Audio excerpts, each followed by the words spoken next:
धनपत राय श्रीवास्तव, जो प्रेमचंद्र के नाम से जाने जाते हैं, हिंदी और उर्दू के सर्वाधिक लोकप्रिय उपन्यासकार एवं कहानीकार थे। उन्होंने अपने जीवन काल में 300 से अधिक कहानियां लिखी एवं उस दौर की सभी प्रमुख उर्दू और हिंदी पत्रिकाओं में लिखा। नमस्कार, स्वागत है आपका और मैं इस वीडियोस पर उपन्यास सम्राट मुंशी प्रेमचंद्र का आज जीवन परिचय लिखेंगे। तो आइए लिखे और कुछ नया सीखें। जीवन परिचय। मुंशी प्रेमचंद्र का जन्म 31 जुलाई 1880 को वाराणसी जिले के लम्ही नामक गांव में हुआ। उनकी माता का नाम आनंदी देवी एवं पिता का नाम मुंशी जायब राय था, जो लम्ही में डाक मुंशी थे। 7 वर्ष की अवस्था में उनकी माता तथा 16 वर्ष की अवस्था में उनके पिता का निधन हो गया, जिस कारण उनका प्रारंभिक जीवन संघर्षमय रहा। उनका मूल नाम धनपत राय श्रीवास्तव था।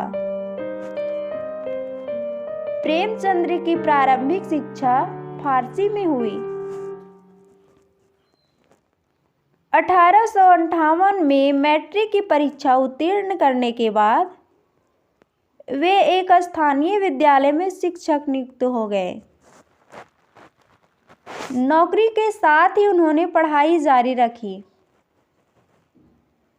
बीए पास करने के बाद वे शिक्षा विभाग के इंस्पेक्टर पद पर नियुक्त हुए। उनका पहला विवाह उस समय की परंपरा के अनुसार 15 वर्ष की उम्र में हुआ, जो सफल नहीं रहा। 1906 में उन्होंने बाल विधवा विवाह शिवरानी देवी से दूसरा विवाह किया। उनकी 3 संतानें श्रीपत राय, अमृत राय और कमला देवी श्रीवास्तव हुई। 1921 में असहयोग आंदोलन के दौरान महात्मा गांधी के सरकारी नौकरी छोड़ने के आह्वान पर स्कूल इंस्पेक्टर पद से 23 जून को त्यागपत्र दे दिया। इसके बाद उन्होंने मर्यादा मधुरी आदि पत्रिकाओं में संपादक के रूप में कार्य किया। उन्होंने हिंदी समाचार पत्र जागरण तथा साहित्यिक पत्रिका हंस का संपादन और प्रकाश भी किया। उन्होंने मोहन दयाराम भवानी की अजंता सिनेटोन कंपनी में कथा लेखक की नौकरी भी की।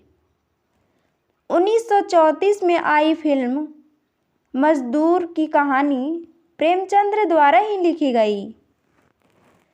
जीवन के अंतिम दिनों तक वे साहित्य सृजन में लगे रहे।